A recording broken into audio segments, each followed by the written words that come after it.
sommes intéressés à la haie depuis notre installation, c'est-à-dire depuis 1990.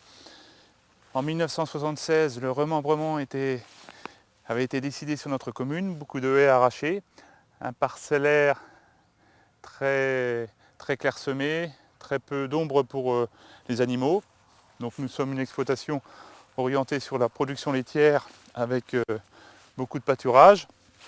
Et donc l'objectif principal était de créer un abri, de l'ombre pour les animaux et puis permettre aussi une approche des cultures autres et entre autres développer une biodiversité très forte dans les parcelles par l'arbre, sachant que l'arbre attire les auxiliaires et que l'auxiliaire est intéressant pour nous. Sur une haie, nous allons trouver une quinzaine d'espèces différentes, d'essences différentes. On retrouve le noisetier. Là, on va retrouver du frêne, le frêne très présent, un érable champêtre.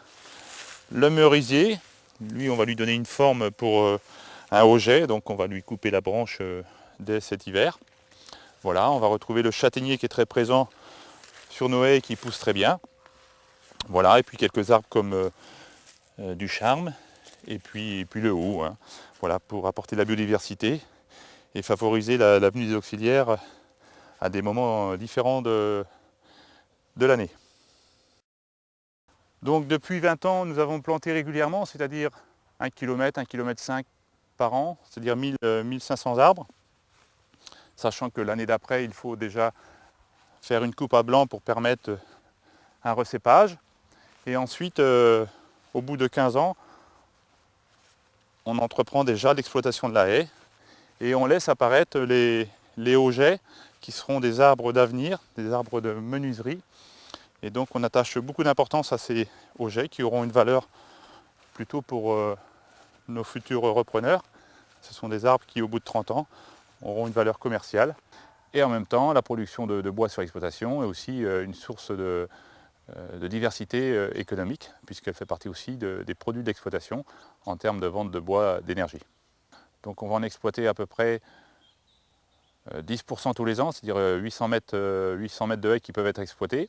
Donc 80, 90, 100 mètres cubes de bois qui sont exploités tous les ans pour la production et la vente d'énergie. Et là, en temps passé, quand on aura passé 8 jours autour de la haie, la coupe, la clôture, l'abattage mécanique, voilà, ce n'est pas un temps énorme autour de l'abattage et l'exploitation, puisque mécaniquement, on a suffisamment d'outils sous la main pour faire ça facilement. Voilà, ce sont des plaquettes de bois issues de l'exploitation, et donc qui ont été broyées cet hiver, qui mettent 6 mois à sécher naturellement après fermentation. Donc là pour alimenter la chaufferie de l'exploitation, mais aussi les chaufferies voisines qui sont mes clients, l'école, un voisin et puis d'autres clients qui sont intéressés aussi par l'achat de plaquettes pour chauffer leur bâtiment. Le temps que l'on passe à la haie, vraiment c'est une rémunération entre 30 et 40 euros de l'heure, à condition de ne pas avoir trop investi dans le matériel. Et là dans le cas présent, les broyeurs sont en CUMA. Donc on est sur une exploitation d'agriculture biologique, on sait que la haie participe à la défense des cultures avec l'abri pour les auxiliaires. Effectivement, il y a compétition un petit peu entre la haie et la culture, surtout sur les 10 premiers mètres de la haie.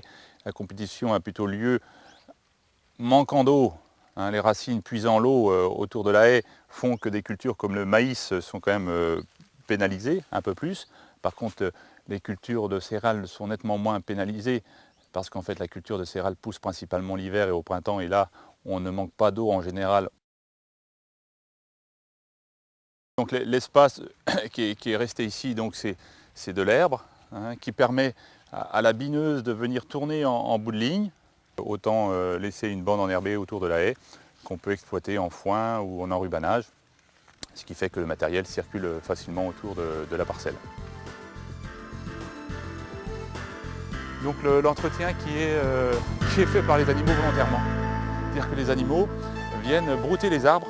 Donc en fait on a les clôtures qui sont en disposition pour pour finalement avoir un entretien naturel. Voilà.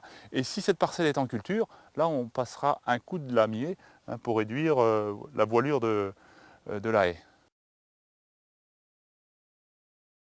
La production de biomasse est nettement supérieure sur les 100 premiers mètres de la parcelle, lié à tout l'intérêt de la haie, c'est-à-dire la fertilisation qui a eu lieu par la chute des feuilles, le système racinaire qui change la vie du sol.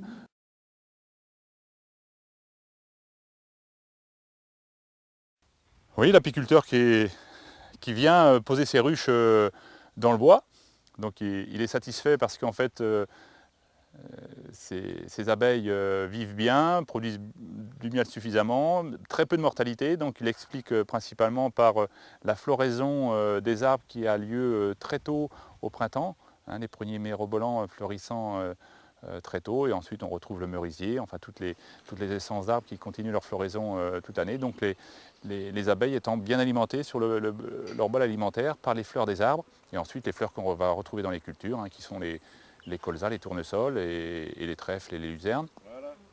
Et cette période creuse qui est aussi la période creuse après le colza, où il y a aussi un manque d'alimentation pour les abeilles. Donc on retrouve une continuité de l'alimentation pour les abeilles avec les arbres à cette période-là. La haie, c'est aussi la production de fruits. Et là, on trouve les châtaignes. Ça peut être des noix aussi, et puis bien sûr des noisettes, à condition que les écureuils ne mangent pas tout.